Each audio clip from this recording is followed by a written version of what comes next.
Hello everybody, my name is Maurice Pentel. I run a thing called the Customer Experience Foundation, and I have one of the best jobs in the world. I travel around the world advising really big companies and governments about stuff to do with customer experience, and I get to work with small companies who are starting to work with really clever innovations. And so I live and breathe the science of communication. And the great thing is, because I'm always looking at what's now and therefore what will be over the next couple of years, I'm never wrong. Until I get home, of course, in which case I'm always wrong. So I'm going to talk about the universal agent. I'm going to talk about some pieces of measurement. I'm going to pick up some of Richard's themes as well.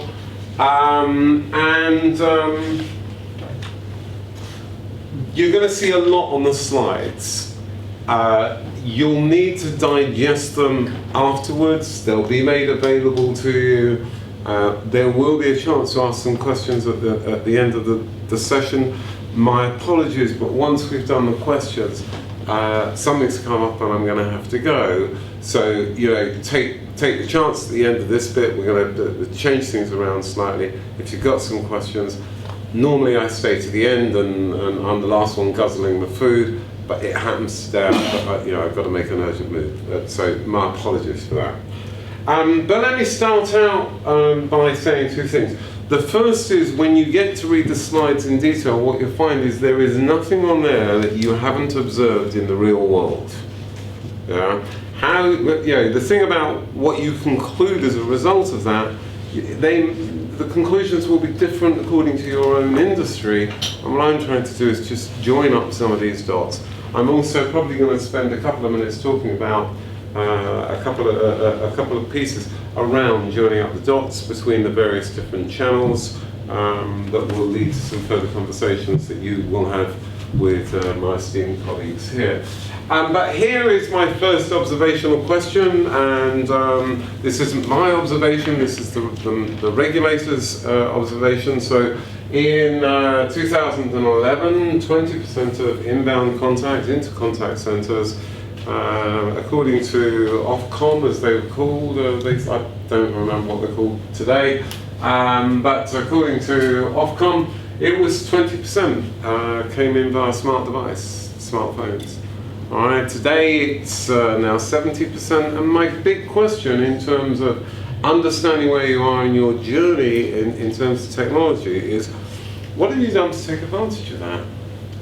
You've now got access to my GPS, you've got access to a huge amount of information, you've no longer just got my CLI, you've got your ability to pop that information, and this is some of the stuff that Richard and the guys can help you do, and that the Avaya platform supports this omni-channel journey that you got. What have you done to actually change from the world where all you have is a landline number to the fact you could deliver half your experience into that smart device if it was appropriate? And that's that's a really basic question, but it's an important one.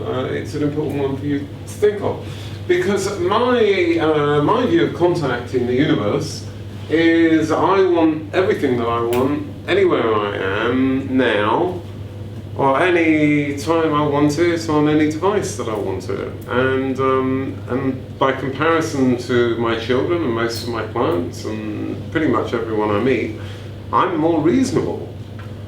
Their expectations even higher. They want it to be good. I'd just be happy if it worked under these circumstances. So I'm going to talk briefly about customer experience. I'm going to dispel a few of the myths.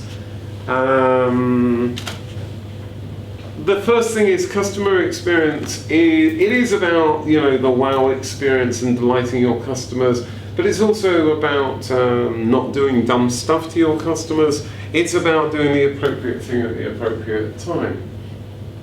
And what do I mean by appropriate? Because appropriate is one of our main standards. If I go to a cash machine and it works, I forget the experience. I remember when I went to a cash machine last, and as I think back, and I know it was in the cab last night, but I don't remember which cash machine, because it worked, I got my money out, and that was it. Yeah? But if I'd gone to the cash machine and seen that my balance had completely changed, then what I want to do at that precise moment in time is I want to talk to a human being. And what I don't want to do is to listen to a load of messages that tell me how unimportant I am and how unready you are to deal with me for 3 minutes, as you tell me we're the best bank in the world, or here are 12 options that have nothing to do with why you're phoning me, because this is the way our business processes work, as opposed to I want help and I want to press a button. Yeah, because that's what we think as people. Yeah, when it's important, I want a conversation. And one of the great organizations in terms of looking at how things are going is Amazon, because if it doesn't work, you press a button and you actually see someone. And I'll talk about video as we move forward, but there's some great stuff here. But basically, appropriate contact is doing the right thing at the right time, and it's reacting to customers' behavior and emotion, and there's some pieces around that I'm going to cover off. But the other thing that I just wanted to say is, we're the oldest customer experience organization in the world. Yeah, I heard the term out of America and I thought, that's great. And I was leaving a big bank that I was working for, and I thought, I'm going to start the foundation, yeah? We've been at it for longer, and if you use customer journey mapping or some of these other things, my 30 associates from around the world who are the leading experts on this stuff have designed this stuff. Yeah, and you've probably had an experience in the last 24 hours that someone I'm associated with or I've helped design and deliver. And I say that not to be smug, but I want to give you one fact. I've never worked on a customer experience project that didn't improve experience and reduce cost at the same time. Not once. Yeah? And that last bit with me being smug, you guys are going to edit out. Yeah? Alright? Really, it's that simple. I've never worked on one that didn't do both. Improve the value of the customer relationship and reduce the cost. Those are our standards. Yeah? Whatever people say to you, that's what you're looking to do.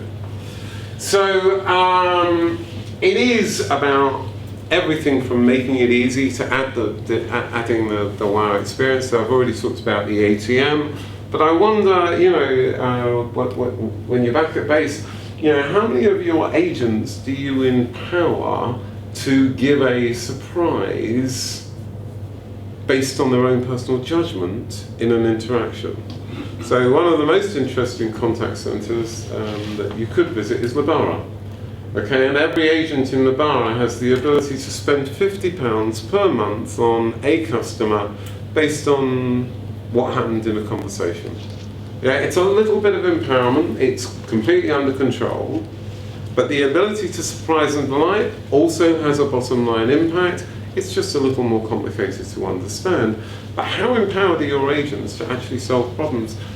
And that's an important thing. Yeah.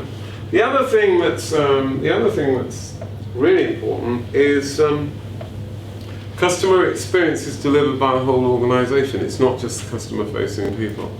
Someone in the finance team who makes a decision about the proposition that you're delivering out there is directly influencing the experience, is directly influencing the level of trust. I'm going to give you a couple of examples of that as we go, but it's a team sport. And I was lucky enough yesterday to be chairing a thing at a huge customer experience conference in front of 350 people. And one of the main questions that I get asked at events and by the clients of my good friends at Avaya and at Britannic, who have only been in this business for 30 years, but I'll come back to that in a second, is, how do you do customer experience? What's the best investment in customer experience? And I'll say to you what I said to them. The best investment in customer experience right now is someone from the finance team. Because the reason that you can't quantify customer experience is because there is no one in finance who really understands it. So you take this idea that you want to improve your customer experience to the board and you create some numbers, Okay, and the CEO looks at the CFO, and the CFO looks at the ceiling or looks at the floor, it just goes like this, because they haven't bought into it. Yeah? An extra headcount, an extra FTE who's out of the finance team will learn, understand the impact of making things easier, impact of joining your channels together, the impact of using chat, the impact of using using video and joining the whole thing together. You know, it's not an easy process. But if there's one spend that I would truly recommend that you did, is get someone out of finance and into customer experience, into the contact center, who will then build the new finance model, because we're working in a different world. The world has changed hugely. I'm going to talk about that very briefly.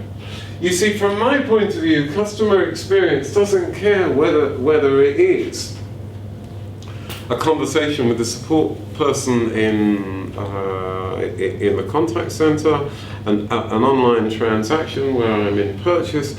It's either a good or bad experience. It either works well or it doesn't. It's efficient or it isn't.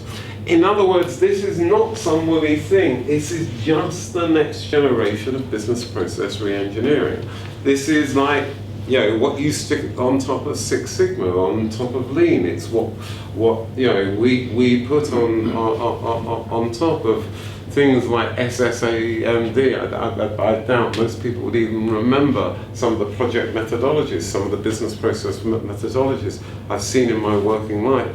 This is just another layer that sits on top of that speaks to the new world and speaks to the new environment that we live in. And that's a really important thing, because your customers don't care. It's either a good or bad experience. It either increases my trust in you or makes me feel worse about you. It's about my relationship with you, and it's about the changing time and my changing feeling on the subject. So I'm going to talk about a few things, some of which you'll recognize, all of which, when you think about and when you look at the slides after the event, you'll recognize there's nothing I'm telling you that you don't already know, but it's just a different way of looking at it. And you know, that's my job. That's why, you know, this is what I do. So I'm going to talk about silos, customers. I'm going to talk about islands of technology. Yeah. All right. Let's start out with customers. Well, the bad news is your customers are already better at doing business with you than you are at doing business with them. I'm going to prove that to you now. Yeah. I'm going to do it quite quickly. So let's start with more sources of information. You know, the reality is that customers will make buying decisions based on reviews more now than they will on information that you provide. The numbers have been going up. Whether it's 50% of customers make buying decisions based on other customers' reviews, or 60% or 70%, depends who's put the statistics together and how they've done it. But it's a huge trend now in the States that people are saying 80%. Yeah, I don't believe the numbers can be characterized exactly, but what I can tell you is that most customers are doing this now. Yeah, so you're competing to be the source of information. It's also true that in most organizations, in most contact centers, well, you know, they're a little behind what the customer can find out now, because it's now that they're making contact with you and it's now they're making the decision. Yeah. They've got more in-depth information about your proposition, because what they are doing is they're comparing you with everybody else in the marketplace on using more and more complex tools and comparison websites and all kinds of things. They have more information about you than your front line, and I'm going to talk about auditing and how you can find out if that's true for your organization using some really simple things. And they're more effective at using language. So for instance, you know, Adrian and I might have a conversation, and we might talk about someone who we've just seen who's really, really cross, and you know, we could describe between us how angry they were. Try and write that into your CRM system. How angry is angry? So as people, we can communicate more effectively than we can as organisations. And yet the interesting thing is we all know the value of an angry customer. You know, Richard alluded to the fact that it's cheaper to keep customers than it is to acquire new ones. It's getting more so. Yeah, because I can fast forward through your adverts. I can block you from my phone. If I don't like Starbucks' policy on tax, I can say, show me the nearest coffee shop but exclude Starbucks, and my smartphone will show me the nearest coffee shop and exclude Starbucks. You know, customers have more effective language. That's the bottom line. We've got more information, so you know, we're better informed. Yeah. You think about this after today. Here's a really interesting thing. When I first started working technology, actually not when I first started, I was about six years into it, I think, and I had one of those telephone bricks. Yeah, and it was a huge thing, and I carried this thing around all the time, and it only rang once because, of course, they were tremendously expensive. And it only rang when I was standing at a Who concert at Wembley Stadium, and there's a moment at the end of a song, just before the crowd goes, wow, and suddenly I heard this noise that I'd never heard before, and I realised it was the phone. It was my boss telling me there was an emergency at work, and of course I couldn't hear what he said, and by the time we got outside the arena. You know, business technology has always led the way. But how many of you are actually on a business smartphone? None of you. You're on a consumer device today.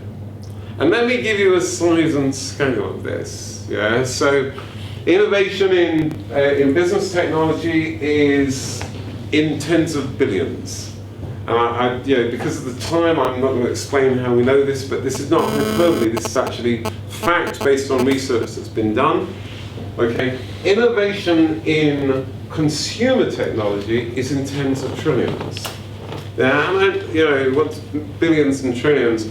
How do you explain that? Well, for those who've seen my films before, I apologise, but this is us. We are lean, we're Six Sigma, we're fast, and in 10 seconds we can go 100 meters, or actually it's 9 point whatever it is, and you know, we are the best at what we can do. However, the consumer, this is them. And they're sitting there with their pork pie and their Diet Coke, and they're barely sweating at all. And in that 10 seconds, they've gone from 0 to 140 miles an hour. And the difference is that the gap between consumer tech and business technology is now accelerating at an unprecedented rate. Actually, this is where we are today. And the big challenge, and I know the guys from Avaya are going to talk about this, is, you know, there was a time when, I remember when Avaya, you know, first came out of its history, okay, what they wanted to sell you was proprietary stuff. And if you talk to the European president, if you talk to everyone in the business today, now what it's about is about joining up with other systems. It's about, you know, and one of the reasons why they're so successful is they recognize this early. And one of the reasons why I work so closely with Britannic is because they're really good at joining the stuff up. Yeah, I mean, you could ask them the right questions, but you know, this is what the world is. It's no longer about a thing. It is about the sum of the parts. Yeah, I'm going to give you some examples of that just quickly as we go through. So the bottom line is that from a practical point of view, the choice of technology is no longer. I'll phone back. Sorry. The choice of technology. Apologies for not switching that off. The choice of technology is the endpoint technology. It is now not as important as the experience that you can have on it. So we build models. We're building the future house, the future contact center, and we're building this for Call Center Expo with our good friends at Britannic. You know, the bottom line is in the Future House project and the Future Leisure Experience project, I can now walk around the house, and the call that I'm on, the television program that I'm watching, the stuff that I'm doing will follow me around the house.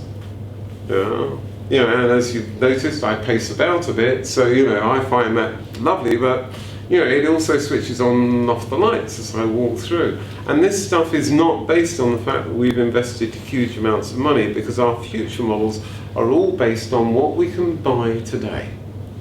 We're not inventing it, we're just testing it and seeing how the connection between behavior and stuff works. And look at this, Amazon. Amazon UK has 100 million products online. And the interesting thing is, I set a colleague, my CIO, I set him a challenge, and what he was able to do was to build a front end to Amazon UK with our brand on, and therefore 100 million products. It took him about 2.5 days of actual work, including the business processes of becoming an accredited Amazon partner, etc. Around 6 hours of actual design and delivery, and we have 100 million items in our UK shop, though we're not actually going to use it. It's not our business. Yeah, but if they can do it, if we can do it, that's why the supermarkets sell more insurance policies as new business. That's why they're selling everything more successfully than traditional players, because they're new entrants to the market. We have more choice as customers, so better informed, more choice, better technology. Let's look at the last thing. Well, okay. You might think what I've said today has made sense, and you might want to reach out to me, and maybe you'll do that via LinkedIn, and maybe we'll arrange a meeting, and that will result in the exchange of emails and possibly an Outlook invite.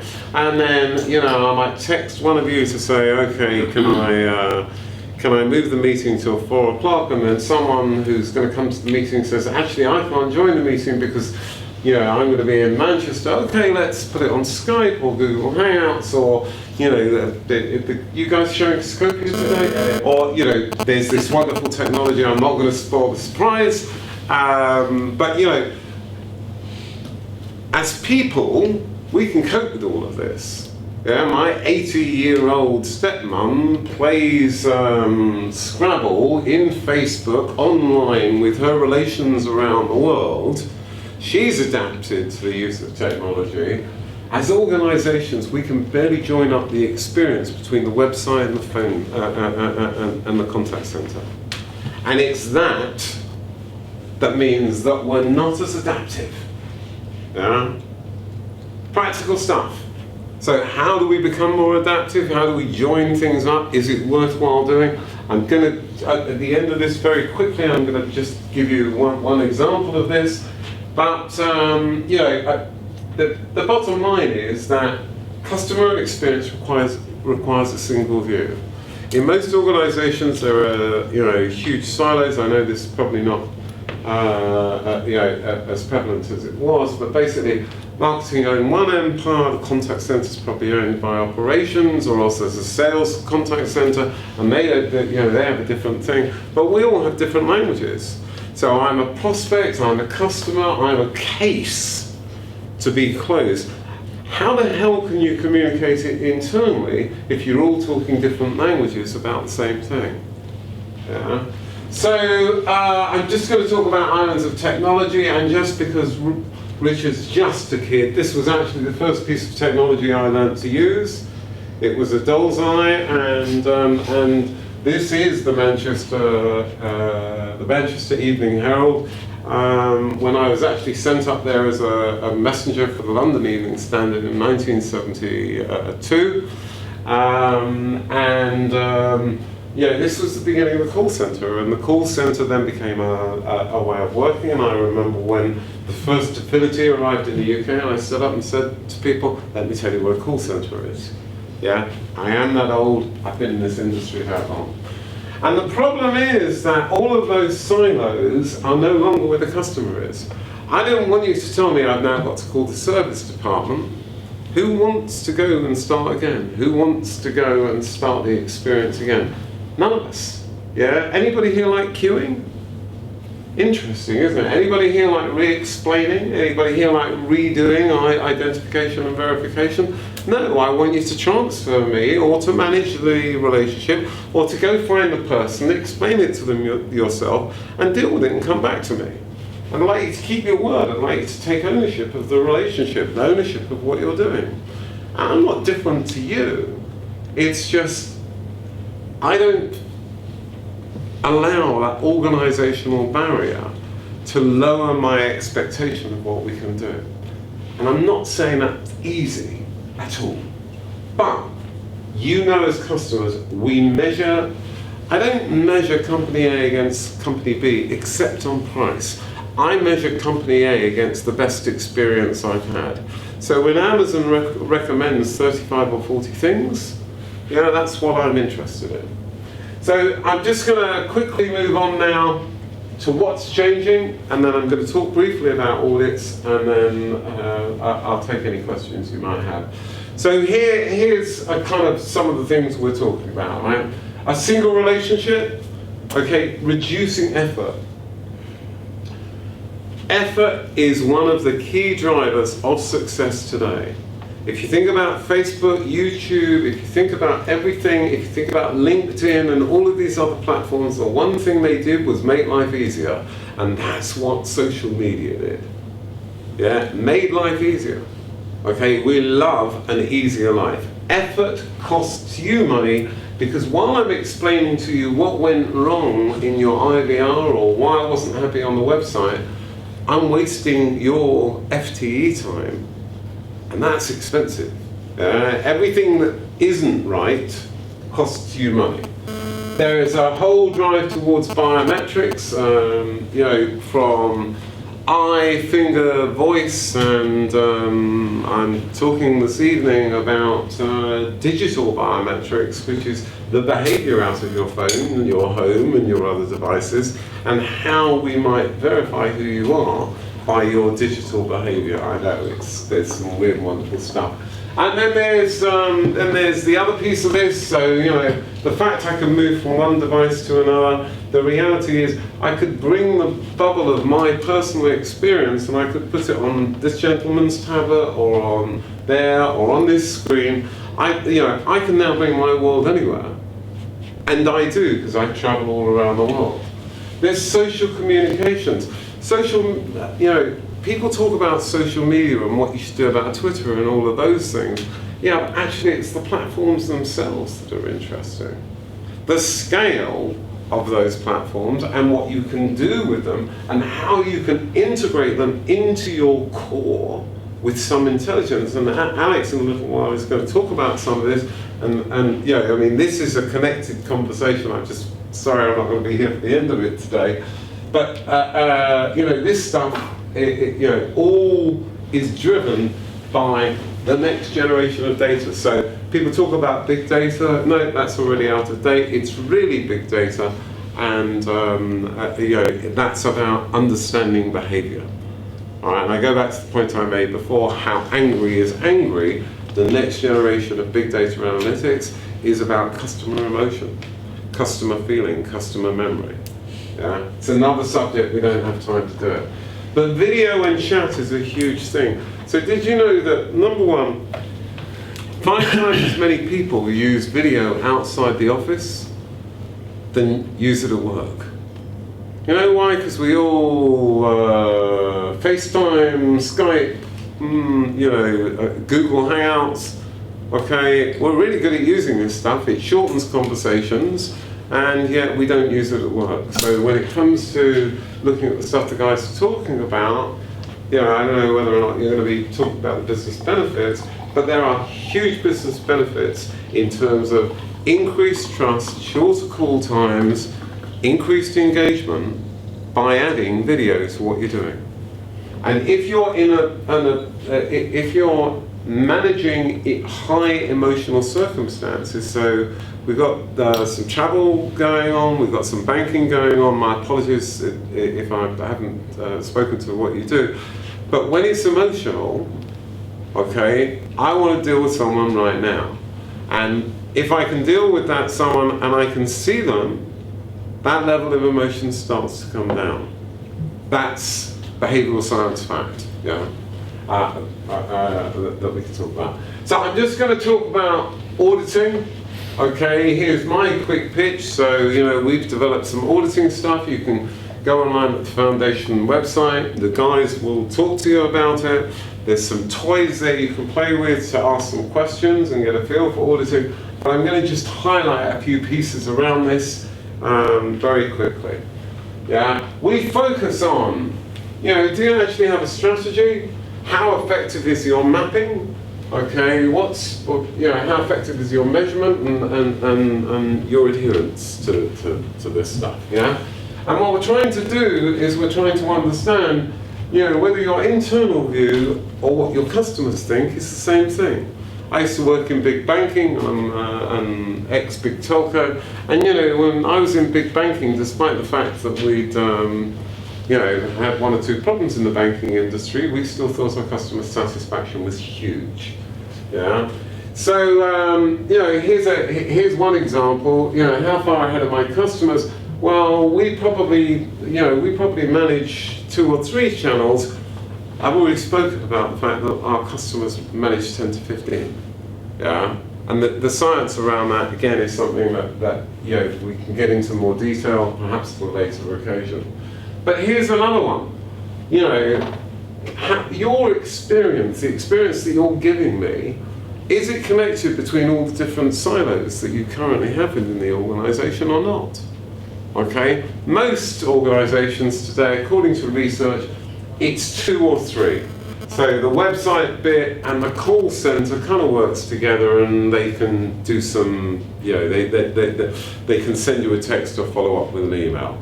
But it's not pretty, and yet as people, we're seamless at doing this. Yeah? And then there's another piece, okay? And one of the pieces that we test is first call resolution or first call satisfaction. When I phone my telephone provider and they say to me in a really nice way, I'm sorry, but we can't help you do that, they mark that as a closed case, and because they've told me they can't do anything about it, that's first call resolution to them.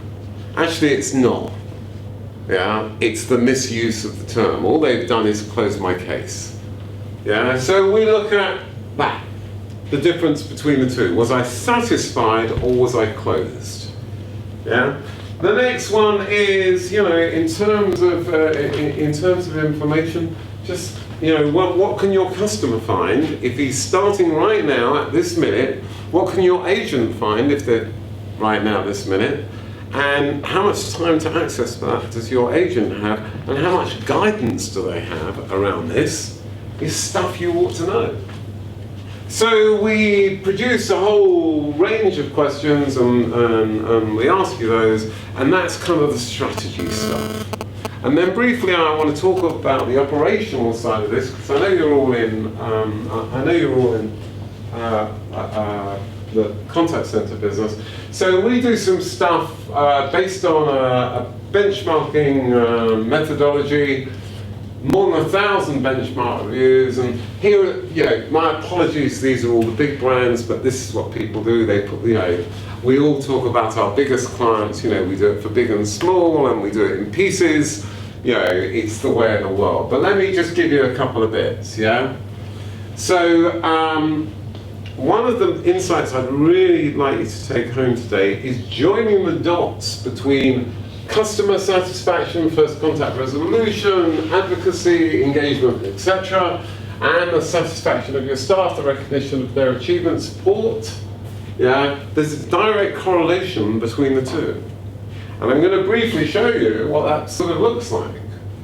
So a major telecom provider called, who I can't say, they found that by connecting those dots together, all right, they saw a huge increase in terms of their customer engagement. And it started out like this. So this is the March baseline before we started doing the work.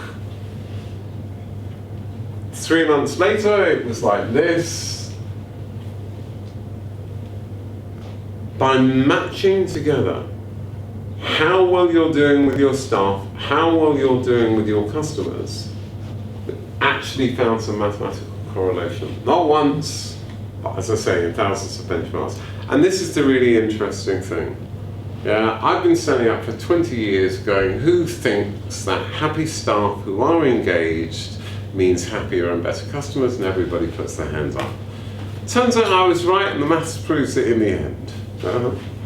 So, what you can do with this stuff is you can provide agents with information that helps them improve their engagement.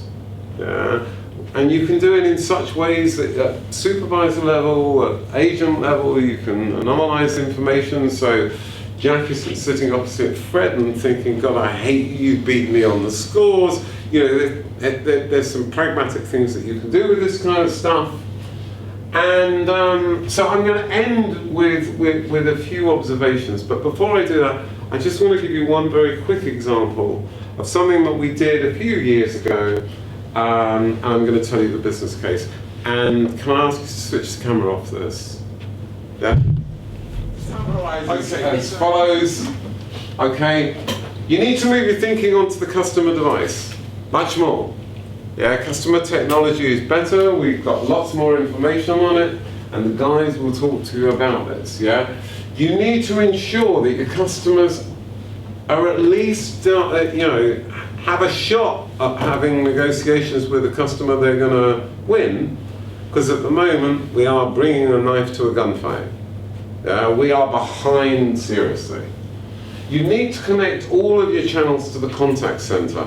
What we really did was we first called them call centers, and then there's a trendy bit of marketing, and it may have been that I started this, I don't remember which supplier it was, we started to call them contact centers. But the truth is that this should be the center of contact, all of it. It should be the same tool set that connects the back office, the front office, the whole piece together. Yeah? That's where you're driving to. And then the final thing is you need to connect up the behaviors of your customers and your employees. So listen, I've taken a huge amount of your time. My apologies for taking everybody off course. My name is Pentel. I hope you found that interesting. Please do read the presentation, as there's more detail in there. And if anybody's got any questions, we're going to take them now.